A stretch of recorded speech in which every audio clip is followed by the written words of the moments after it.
रमेसर काका के पास एक लेहड़ा गायें थीं। वे प्रतिदिन सुबह ही इन गायों को दूध दाहकर चराने के लिए निकल पड़ते थे। सुबह से लेकर शाम तक रमेसर काका गायों को लेकर इस गांव से उस गांव, तो कभी नदी किनारे, तो कभी कभी इस जंगल से उस जंगल घूमा करते थे और दिन ढलते ही गांव की ओर निकल पड़ते थे। जब रमेसर काका गायों को चराने के लिए निकलते तो सत्तू और भुजा भरी के साथ ही कभी कभी दही, दूध आदि भी ले जाते और भूख लगने पर किसी पेड़ की छाया में बैठकर खाते पीते। रमेसर काका कभी भी अपने साथ पानी नहीं ले जाते और ना ही लोटा रखते। प्यास लगने पर या तो वे नदी का जल पीते, नहीं तो जंगल, सरे, गांव से बाहर का खुला खेत आदि भाग जिसमें दूर दूर तक कोई बस्ती, घर आदि न हो, आदि में होने पर लाठी से मारकर महुए और आम आदि के पत्ते तोड़कर उन्हें अपने गमछे की एक छोर में बांधते और फिर इस गमछे के दूसरे छोर को अपने साथ सदा लिए रहने वाली धोती के एक छोर से बांधते तथा फिर इसे किसी कुएं में डालकर पानी निकालते। इस विधि को जूंच कहते हैं। इसमें बहुत अधिक पानी तो नहीं निकलता, पर 2-3 बार में पीने भर का पानी अवश्य निकल आता है। एक बार की बात है कि रमेसर काका बीमार पड़ गए। अब उनके गाय गोरू को चराने कौन ले जाए। वे बहुत परेशान हुए, क्योंकि एक दिन भी इन गायों को चराने में देर होने पर यह बोलने लगती थीं और खूंटे के पास हगमूत कर इतना चकल्लस करती थीं कि खूंटे के आसपास की जगह सने गोबर माटी से भर उठती थी और जब तक इन्हें खोला नहीं जाता रंभाती रहती। एक दिन बीता, 2 दिन बीता, पर रमेसर काका की तबीयत ठीक नहीं हुई। रमेकर इन 2 दिनों में गायों के आगे पुआल या खांची में भूसा घास आदि डाल देती और पानी आदि दिखा देती, पर गायें प्यास लगने पर पानी तो पी लेती, पर पुआल आदि खाने का नाम नहीं लेती और बेचैनी से खूंटों के आसपास घूमा करती। इन 2 दिनों में तो कुछ गायों ने अपना पगहा भी तोड़ दिया और चरने के लिए भागने लगी। कैसे भी करके रमेसर ने इन गायों पर काबू किया। तीसरे दिन भी रमेसर काका की तबीयत जब ठीक नहीं हुई तो उन्होंने सनेसा भेजकर अपने ससुराल से अपने सरपुत घनेसर को बुला लिया। घनेसर 16-17 साल का किशोर था और बहुत ही सुंदर तथा भला चंगा था। घनेसर ने आते ही अपने फूफा का सारा काम संभाल लिया। घनेसर बहुत ही समझदार लड़का था। वह प्रतिदिन दिन सहले 3 बजे ही जग जाता और नित्य क्रिया से निपटकर 5 बजे तक पढ़ाई करता और उसके बाद गायों को खोलकर चराने के लिए निकल पड़ता। वह अपने साथ अपनी पुस्तकों का बेटन ले जाना कभी नहीं भूलता। किसी चरने वाली जगह पर गायों को चरता छोड़कर वह किसी पेड़ आदि की छाया में बैठकर पढ़ाई करता। एक बार की बात है कि गायों को चराते चराते घनेसर एक जंगल में दूर तक निकल गया। जंगल बहुत घना नहीं था, पर बहुत सारी झाड़ियों से पटा पड़ा था। दोपहर का समय था और अब घनेसर को प्यास भी सताने लगी थी। घनेसर गायों को चरता छोड़ जंगल में पानी की तलाश में इधर उधर दौड़ भाग करने लगा। अचानक एक बरगद के पेड़ के नीचे उसे एक बहुत पुराना कुआं दिख ही गया। कुआं बहुत ही पुराना था, पर उसका जगत हाल में ही पक्की ईंट से बंधवा गया जान पड़ता था। घनेसर ने अब देर किए बिना जंगल में कुछ झाड़ियों के हरे पत्ते तोड़े और उन्हें अपने गमछे में बांधकर जोंज बनाया। फिर अपने फूफा की तरह गमछे के एक छोर में धोती बांधकर उसे कुएं में लटकाया। पर कुएं में पानी का सतह बहुत ही नीचे था और जोंज पानी तक नहीं पहुंच पाया। उसने लाख कोशिश की, नए नए हथकंडे अपनाए, फिर भी पानी तक नहीं पहुंच पाया। अब वह पसीने से तरबतर हो गया था और धोती से सर पर के पसीने को पोंछते हुए उसी कुएं की जगत पर बैठकर कुछ सोचने लगा। तभी पायल की छम छम की आवाज ने उसके सोचने के क्रम को बाधित कर दिया। उसने पीछे मुड़कर देखा तो कुछ दूर पर हिरनी की चाल से अपने पायलों की झनकार करते हुए, चेहरे पर हल्की मुस्कान व गालों पर हल्की लाली लिए एक किशोरी उसके तरफ बढ़ी चली आ रही है। वह अवाक मन से उस किशोरी के रूप श्रृंगार के रस का पान करने में लग गया। उस किशोरी में पता नहीं क्या जादू था कि वह ज्यों-ज्यों करीब आती जा रही थी, घनेसर उसके अप्रतिम सौंदर्य में खोया जा रहा था। पास आकर शरारतीपन से उस किशोरी ने बेहिचक मन से घनेसर से पूछा, प्यास लगी है क्या? घनेसर, जो एकटक उस किशोरी की सुंदरता का पान किए जा रहा था, घबराकर हाँ में सर हिला दिया। किशोरी और आगे बढ़ी और कुएं के जगत पर पहुंचकर अपने दोनों हाथों से अंजलि बनाई और कुएं में झुक गई। घनेसर अभी भी उस किशोरी में ही खोया हुआ था। दरअसल उस किशोरी में कुछ तो ऐसा था जो बरबस घनेसर को मदमस्त करते जा रहा था, उसे अपनी तरफ आकर्षित किए जा रहा था। किशोरी ने कुएं से अपनी अंजलि में पानी भरकर घनेसर की ओर बढ़ी। घनेसर भी बिना कुछ बोले अपने हाथों की अंजलि बनाकर अपने मुंह में सटा दिया। किशोरी अपने अंजलि का पानी घनेसर के अंजलि में उड़ेलना शुरू किया और घनेसर भी अमृत रूपी जल को पीना शुरू किया। हाँ, यह अलग बात थी कि घनेसर की अंजलि से आधा पानी नीचे गिरे जा रहा था, क्योंकि वह पानी पीने के साथ ही उस किशोरी के चेहरे की आकर्षकता को भी एकटक पिए जा रहा था। ना उस किशोरी के अंजलि का पानी खत्म हो रहा था और ना ही घनेसर की प्यास बुझने का नाम ले रही थी। पानी पीने पिलाने का यह सिलसिला लगभग आधे घंटे चला और जब किशोरी को लगा कि यह व्यक्ति तो पानी का अपितु उसको एकटक निहारने का काम अधिक कर रहा है तो वह थोड़ी असहज होकर बोली, और पिलाऊंगी बस। अब फिर घनेसर ने कुछ बोले, केवल नाम में सिर हिला दिया। इसके बाद उस किशोरी ने घनेसर से एक मादकता भरी आवाज में फिर पूछा, अब मैं चलूं? फिर घनेसर ने हाँ में सिर हिला दिया। किशोरी फिर हिरनी की चाल से पता नहीं जंगल में कहाँ खो गई। घनेसर कुछ समय तक तो चुपचाप उस कुएं की जगत पर बैठा रहा और फिर अचानक पता नहीं क्या सूझा कि उठकर गायों की ओर चल दिया। गायों की दिशा में बढ़ते समय घनेसर कोई प्यार भरा गीत गुनगुना रहा था। गायों को लेकर घनेसर घर पहुंचा।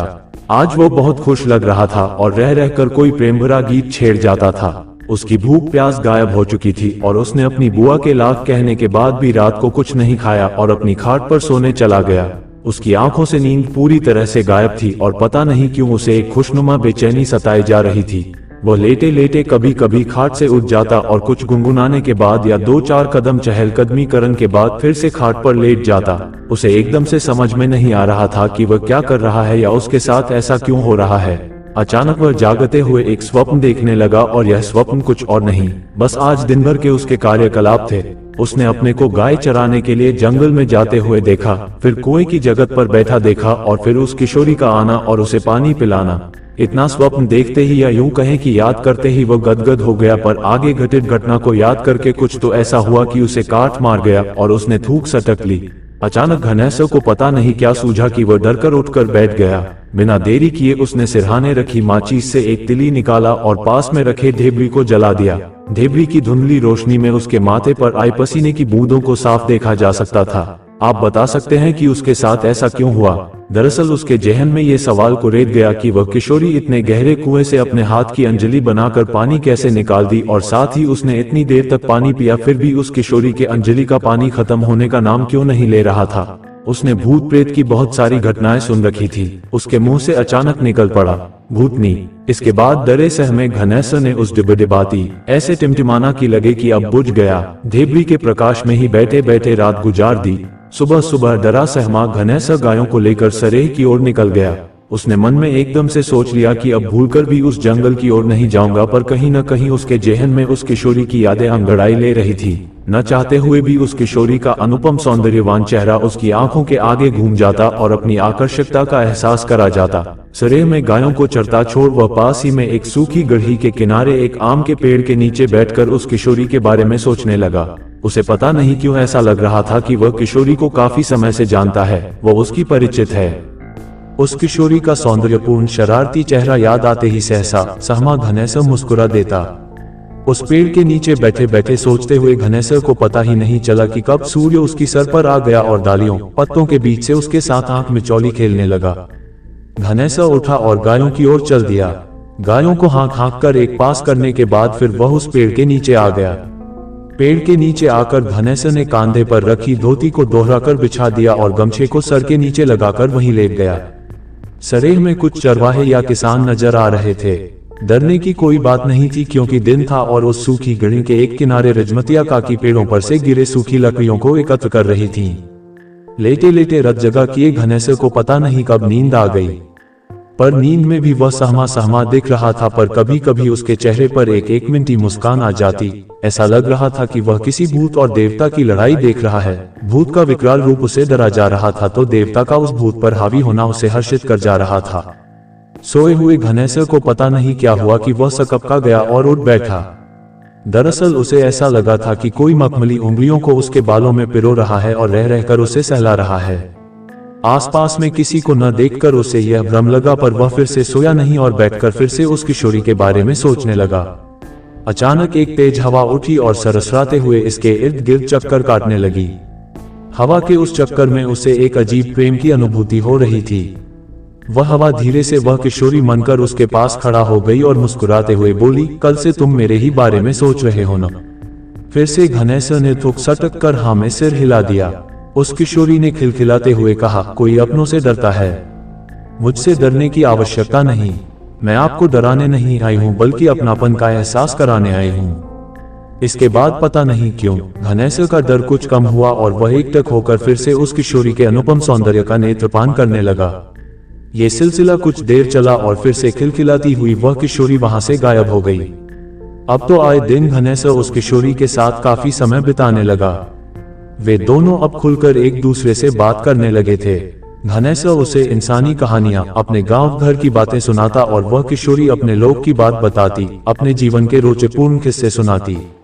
आखिर वे दोनों इतने करीब आ गए कि सदा के लिए एक साथ जीने मरने की कस्में खा लिए। क्या घनेश्वर उस भूतनी किशोरी को अपना पाया? आखिर वह भूतनी अपने लोग की कौन कौन सी बातें घनेश्वर को बताती थी? इन सब रहस्यमयी बातों से पर्दा इस कहानी के अगले और अंतिम भाग में उठ जाएगा। कैसी लगी यह भूत ही काल्पनिक कहानी? अपने विचारों से अवगत कराएं ताकि मैं जल्द से जल्द इस कहानी को पूरा कर आप लोगों के समक्ष परोस सकूं। प्रेम से बोलिए जय बजरंग बली। भूत, ये शब्द ही बड़ा अजीब और रोंगटे खड़े कर देने वाला है। पर सभी भूत अनिष्ट करने वाले नहीं होते, कुछ साधु स्वभाव के भी होते हैं। मतलब अच्छा आदमी अगर मरने के बाद भूत बनता है तो उसके काम अच्छे ही होते हैं, पर कभी कभी भूत का अच्छा या बुरा बनना इस बात पर भी निर्भर करता है कि वह किन परिस्थितियों में मरा। मतलब अगर बहुत ही अच्छा आदमी है पर किसी शत्रुतावश कोई उसे जानबूझकर मार देता है तो उस व्यक्ति के भूत बनने के बाद आप उससे अच्छाई की उम्मीद नहीं कर सकते, पर हो सकता है कि वह अच्छा भी हो। आज मैं जो कहानी सुनाने जा रहा हूं वह एक साधु स्वभाव के भूत की है। आज भी गांवों में एक प्रकार के भिखमंगा आते हैं जिन्हें जोगी इक्वल्स योगी कहा जाता है। ये लोग विशेषकर भगवा वस्त्र धारण करते हैं या लाल। इनके हाथों में सारंगी नामक बाजा रहता है जिसे ये लोग भीख मांगते समय बजाते रहते हैं। कुछ जोगी गाने में भी बहुत निपुण होते हैं और सारंगी बजाने के साथ ही साथ गाते भी हैं। ये जोगी अपने गीतों में राजा भर्तृहरि से संबंधित गीत गाते हैं। राजा भर्तृहरि के बारे में ये कहा जाता है कि वे एक बहुत ही अच्छे राजा थे और बाद में जोगी हो गए थे। जोगी के रूप में अलख निरंजन का उद्घोष करते हुए सर्वप्रथम वे भिक्षाटन के लिए अपने ही घर आए थे और अपनी मां के हाथ से भिक्षा लिए थे। दरअसल इन जोगियों के बारे में कहा जाता है कि जोगी बनने के बाद इन्हें सर्वप्रथम अपनी मां या पत्नी हो तो उससे भिक्षा लेनी पड़ती है और भिक्षा लेते समय इनकी पहचान छिपी होनी चाहिए, तभी ये सच्चे जोगी साबित होंगे। इन जोगियों के भिक्षाटन का तरीका भी अलग अलग होता है। कुछ जोगी सारंगी बजाते हुए गांव में प्रवेश करते हैं और घर घर जाकर जो कुछ भी अन्न पैसा मिलता है ले लेते हैं, पर कुछ जोगी एक महीने तक किसी गांव का फेरी लगाते हैं। इस फेरी के दौरान वह जोगी सारंगी बजाते और गाते हुए पूरे गांव में दिन में एक बार घूम जाता है। इस फेरी के दौरान वह किसी के घर से कुछ भी नहीं लेता है, पर एक महीना फेरी लगाने के बाद वह घर घर जाकर कपड़े, पुराने भी या थोड़ा अच्छी मात्रा में अनाज आदि वसूलता है और लोग राजी खुशी देते भी हैं। इन कपड़ों से यो लोग गुदड़ी बनाते हैं या बेंच देते हैं। सुनाना था क्या और मैं सुना रहा हूँ क्या? अरे मुझे तो भूत जोगी की कहानी सुनानी थी और मैं लगा भिक्षुक जोगी की कथा आलाप में। आइए अब बिना लाग लपेट के भूत जोगी की कहानी शुरू करते हैं। ये कहानी आज से 35-40 वर्ष पहले की है। हमारे गांव के पुरनिया लोग बताते हैं कि आज से बहुत पहले ये जोगी लोग, भिखमंगे जोगी, एक बड़ी संख्या में दल बनाकर आते थे और गांव के बाहर किसी बगीचे आदि में अपना डेरा डाल देते थे। आपस में क्षेत्र का बंटवारा कर ये लोग भिक्षाटन के लिए अलग अलग गांवों में जाते थे। एक बार की बात है कि ऐसा ही एक जोगियों का दल हमारे गांव के बाहर एक बगीचे में ठहरा हुआ था। इस बगीचे में उस समय जामुन, आम आदि के पेड़ों की अधिकता थी। आज भी इस बगीचे में एक आध जामुन के पेड़ हैं। ये जोगी कहाँ के रहने वाले थे इसकी जानकारी हमारे गांव के किसी को भी नहीं थी और ना ही कोई इन लोगों के बारे में जानना चाहा था। अभी इन जोगियों का उस बाग में डेरा जमाए 2-4 दिन ही हुए थे कि एक अजीब घटना घट गई। एक दिन हमारे गांव का एक व्यक्ति किसी कारणवश सुबह सुबह उस बगीचे में गया। वह बगीचे में क्या देखता है कि जोगियों का दल नदारद है और एक जामुन के पेड़ पर से एक जोगी फंसरी लगाए लटक रहा है। जोगी की उस लटकती हुई उस लाश को देखकर वह आदमी चिल्लाते हुए गांव की ओर भागा। उसकी चिल्लाहट सुनकर गांव के काफी लोग इकट्ठा हो गए और एक साथ उस बगीचे में जामुन के पेड़ के पास आए। गांव के पहरेदार ने थाने पर खबर की। पुलिस आई और उस जोगी की लाश को ले गई। गांव के कुछ प्रबुद्ध लोगों के अनुसार जोगियों में किसी बात को लेकर बड़ा झगड़ा हो गया था और उन लोगों ने इस जोगी को मारकर यहाँ लटका दिया था और खुद फरार हो गए थे। खैर ये तो रही उस जोगी के मरने की बात। समय धीरे धीरे बीतने लगा और अचानक एक आध महीने के बाद ही वह जोगी उसी जामुन के पेड़ पर बैठकर सारंगी बजाता हुआ कुछ लोगों को अकेले में दिख गया। जोगी के भूत होने वाली बात पूरे गांव में तेजी से फैल गई और उसके बाद कोई भी अकेले उस जामुन के पेड़ के पास नहीं गया। कुछ लोगों ने यह भी दावा किया कि कभी कभी वह जोगी बिन सहरे सारंगी बजाते हुए उन्हें गांव के बाहर एकांत में भी दिखा। एक बार की बात है कि जामुन खाने के लिए बच्चों का एक दल दोपहर में उस बगीचे में गया। बच्चों ने आव देखा ना ताव और 3-4 बच्चे फटाक फटाक उस जामुन पर चढ़कर जामुन तोड़ने लगे। कुछ बच्चे नीचे खड़े होकर ही झटा लकड़ी का छोटा डंडा और ढेले ईंट मिट्टी का टुकड़े से मार मार कर जामुन तोड़ने लगे। बच्चों का जामुन तोड़ने का यह सिलसिला अभी शुरू ही था कि नीचे खड़े एक बच्चे को जामुन के उस पेड़ की एक ऊपरी डाल पर एक जोगी बैठा हुआ दिखाई दिया। उस जोगी को देखते ही उस बच्चे की चीख निकल गई। अब नीचे खड़े और बच्चे भी उस जोगी को देख लिए थे। पेड़ पर चढ़े बच्चों की नजर जब उस जोगी पर पड़ी तो उनको सांप सूंघ गया और वे हड़बड़ाहट में नीचे उतरने लगे। पेड़ पर चढ़ा एक बच्चा अपने आप को संभाल नहीं पाया और पेड़ पर से ही गिर पड़ा पर एकदम नीचे की एक डाल पर आकर अटक गया। कुछ बच्चों ने देखा कि उसको उस जोगी ने थाम लिया है। उसके बाद उस जोगी ने उस बच्चे को नीचे उतारकर जमीन पर सुला दिया और खुद गायब हो गया। ये पूरी घटना मात्र 5-7 मिनट के अंदर ही घटी थी। सभी बच्चों ने अब जोर जोर से रोना भी शुरू कर दिया था और कुछ गांव की ओर भी भाग गए थे। अब गांव के कुछ बड़े लोग भी लाठी भाला आदि लेकर उस जामुन के पेड़ के पास आ गए थे। उस बच्चे को बेहोशी हालत में उठाकर घर लाया गया। 2-3 घंटे के बाद वह पूरी तरह से ठीक हो गया था। जिन बच्चों ने गिरते हुए बच्चे को जोगी के द्वारा थामकर नीचे उतारकर सुलाते हुए देखा था, उन लोगों ने यह बात जब सभी को बताई तो उस जोगी के प्रति पूरे गांव में श्रद्धा और आदर का भाव पैदा हो गया था। इस घटना के बाद वह जोगी कभी फिर से दिखाई नहीं दिया, पर उस बगीचे की ओर जाने वाले कुछ लोग बताते हैं कि आज भी कभी कभी उस बगीचे में सारंगी की मधुर ध्वनि सुनाई देती है। आज भी उस भूत जोगी के बारे में बात करते हुए लोग थकते नहीं हैं और कहते हैं कि वे दिखाई इसलिए नहीं देते ताकि कोई डरे नहीं।